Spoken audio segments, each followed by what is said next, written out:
Okay, Assalamualaikum warahmatullahi wabarakatuh.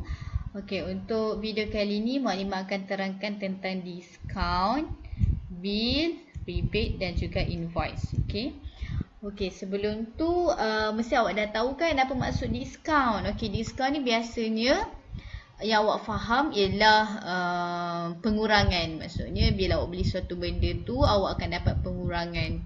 Dan semua orang pun memang suka diskaun, betul tak? Okay, so kita tengok dekat Smart Dictionary ni, diskaun ialah price reduction from the original price. So maksudnya harga yang berkurang daripada harga asal. Okay, kita tengok contoh yang pertama. Okay, contoh yang pertama ni dia tentang jual beli kereta.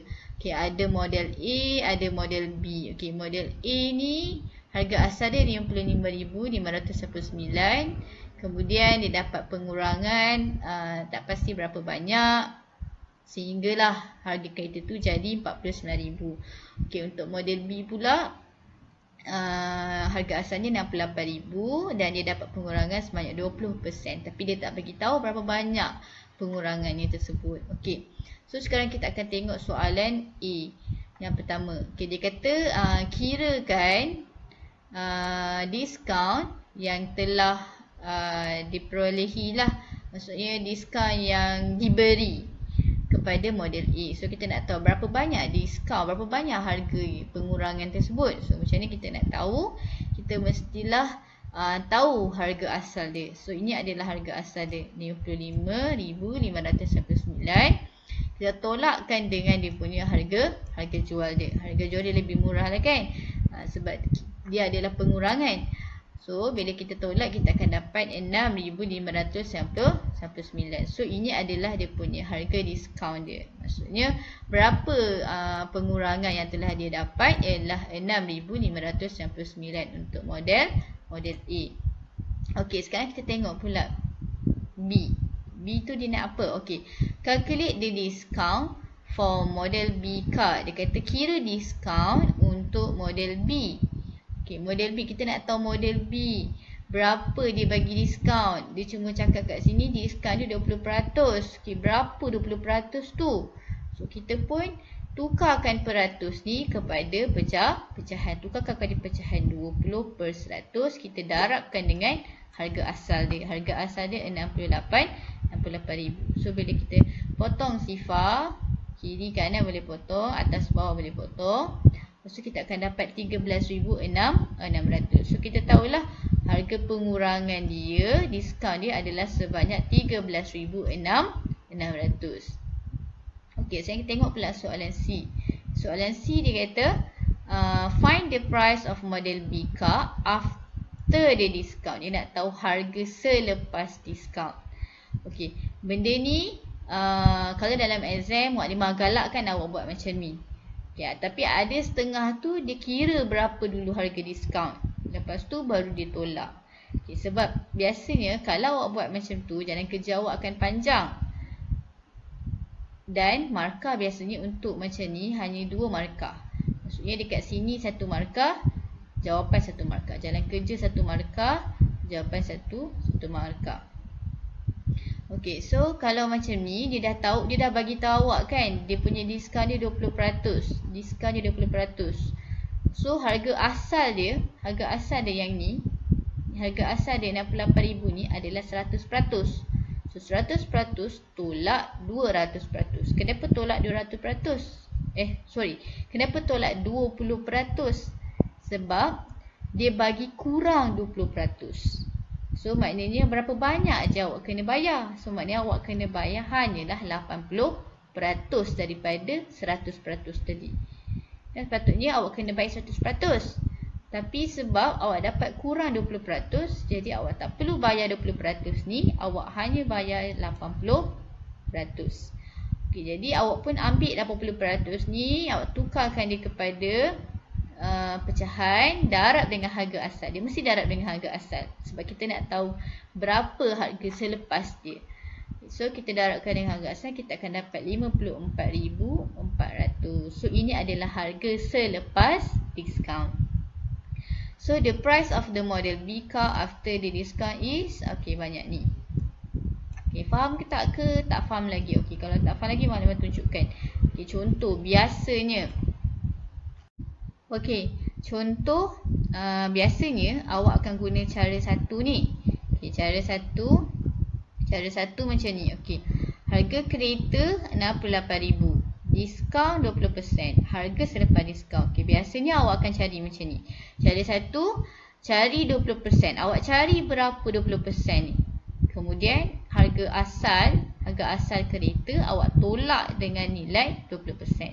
So jalan kerja dia macam ni. Biasanya awak akan buat macam ni kan. Okay, 20 darab 68,000 bahagi dengan 100. So awak tahu harga diskaun dia adalah sebanyak 13,600.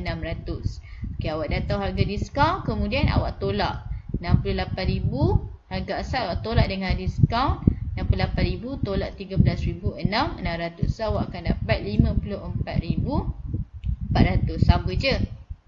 Cuma cara yang ni lebih cepat. Sebab awak tak perlu nak buat, awak tak perlu nak kira yang ni dulu, lepas tu nak tolak. Okay, sebab apa? Sebab dekat sini sebenarnya awak boleh congak je. Awak dah tahu 100%. Harga asal ada 100%. Awak dapat diskaun 20%. So harga selepas diskaun adalah 80%. So awak terus kira 80%. So biasanya soalan macam ni ada soalan 2 markah. Yang mana markah yang pertama adalah dekat jalan kerja yang ni. Jalan kerja yang ni. Dan markah kedua adalah dekat jawapan. So kalau awak buat cara satu macam ni, tak salah. Cuma kat sini awak dah buat 2 jalan kerja. 1, 2. Padahal dia punya markah hanyalah 2 kan. So terpulang pada awak. Dua-dua cara boleh. Dan kalau awak rasa awak lagi suka ikut cara satu, awak boleh guna cara satu ni. Kalau awak rasa awak dah faham cara yang ni, awak boleh gunakan cara yang ni. Okay?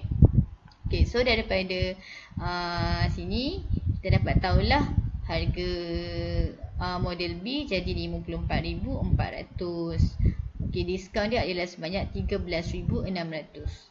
Okay, kalau model A tadi diskaun dia sebanyak 6,599. So daripada robot ni dia cakap apa ni? Okay, between model A dan model B, which one would you choose? Give your reason. Okay, kalau awak lah, awak akan pilih mana? Model A ke model B? Okay, kalau saya akan pilih model B. Sebab model B ni dia beri diskaun lebih banyak. Kalau ikutkan harga dia lagi mahal. Dan kereta dia mungkin lebih bagus. 68,000, yang ni 55,000. Cuma yang ni diskaun dia sebanyak 13,600. Kalau yang ni 6,000 je. So kalau saya akan ambil model B. Okey.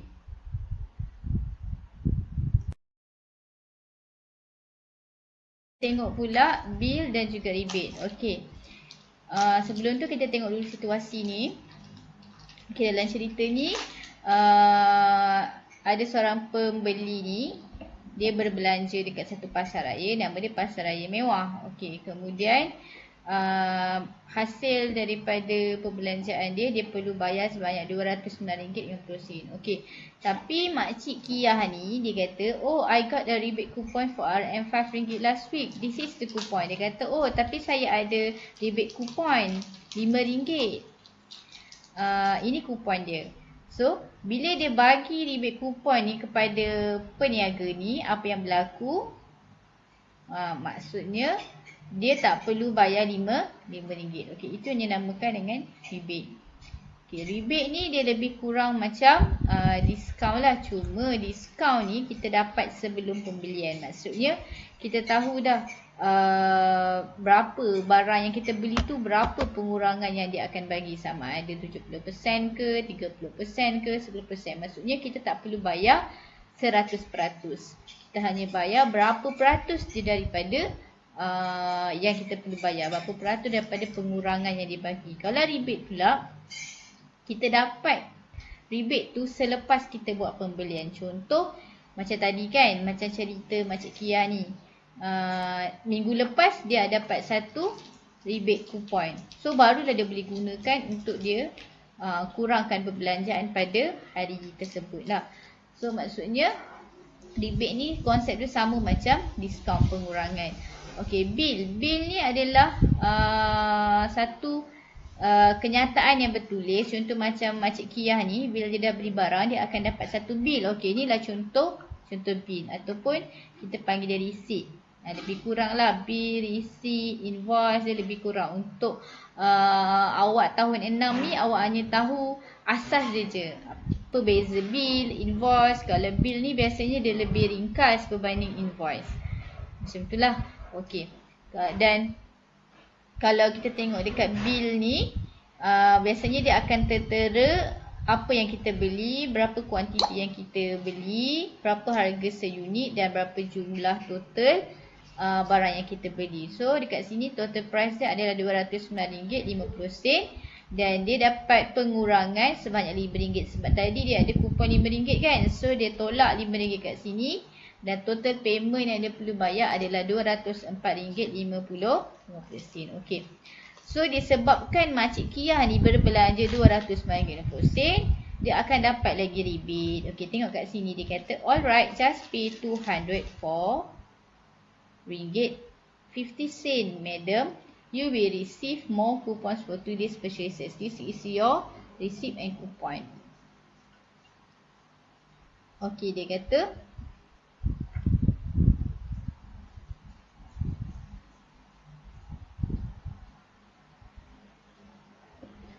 okey, kalau kat sini dia ada bagi tahu setiap perbelanjaan RM100 akan dapat kupon RM5.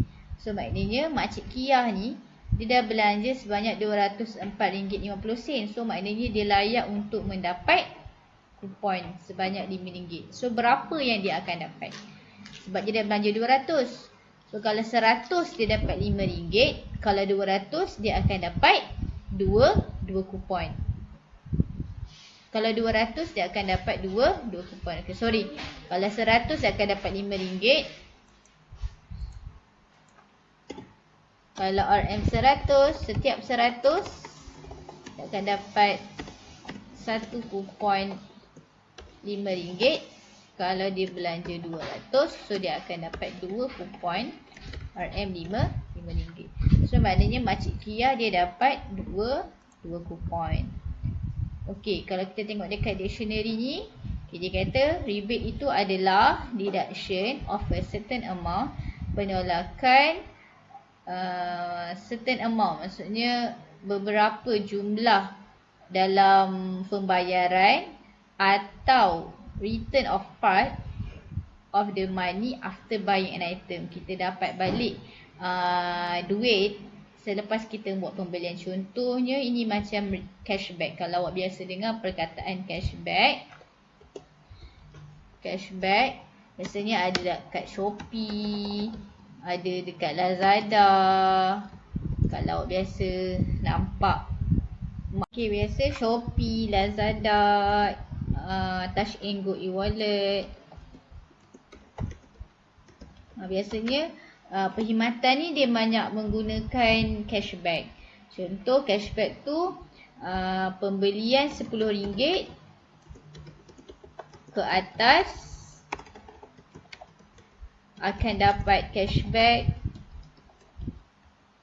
RM1. Contoh macam tu. Maksudnya setiap pembelian RM10 ke atas awak akan dapat balik duit RM1. Cashback tu maksudnya awak dapat balik duit tu. Cuma dengan syarat awak kena belanja RM10 dan ke atas. Dan baru dia akan bagi balik semula RM1 tu kepada awak. So dia lebih kurang macam diskaun. Cuma diskaun awak tak perlu fikir dah berapa banyak yang awak kena dapat balik semula.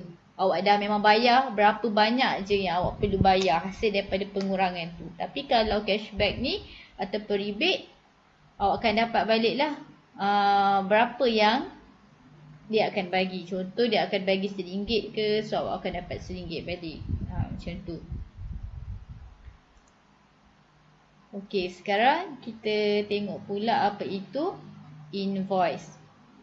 Okey, invoice ni dalam bahasa Melayu pun dia tetap juga invoice, sama je dengan bahasa Inggeris, cuma ejaan je lain. Okey, invoice ni dia lebih kurang macam bil, cuma dia lebih detail dan juga invoice ni kita akan dapat sebelum kita buat pembayaran. Okey, contohnya bila saya nak beli buku dekat Pustaka Rakyat, tapi saya nak beli dengan kuantiti yang banyak. So saya tanya dia dulu berapa harga total yang saya perlu bayar. So dia akan keluarkan satu invoice macam ni. Okay, invoice ni dia akan, biasanya dia ada syarikat punya nama dengan alamat, dia ada buyer's name, maksudnya nama saya nak beli kan, so dia akan letak lah contoh saya mewakili Sekolah Al-Amin, so dia akan letak sini tu Sekolah Rendah Islam Al-Amin Ceras Selatan. Okey, invoice number, okey, berapa dia punya nombor siri lah, contoh kita nak tahu rekod kita untuk rekod lah. Okey, date, date. Okey, date maksudnya tarikh, dan dia ada kuantiti, dia ada details, dia ada harga per unit, dia ada harga jumlah, dan kalau ada diskaun pun dia akan letaklah berapa diskaun yang awak dapat dan juga berapa total payment. Dan yang penting kalau dekat invoice ni biasanya dia ada signature ataupun company stamp, maksudnya dia ada chop lah.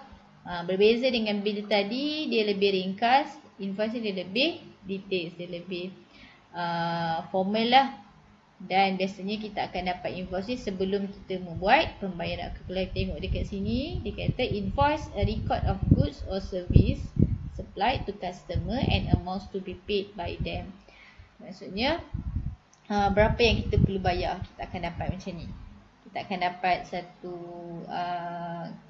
kertas lah, kertas tentang kenyataan yang berapa kita nak beli, berapa yang perlu kita bayar.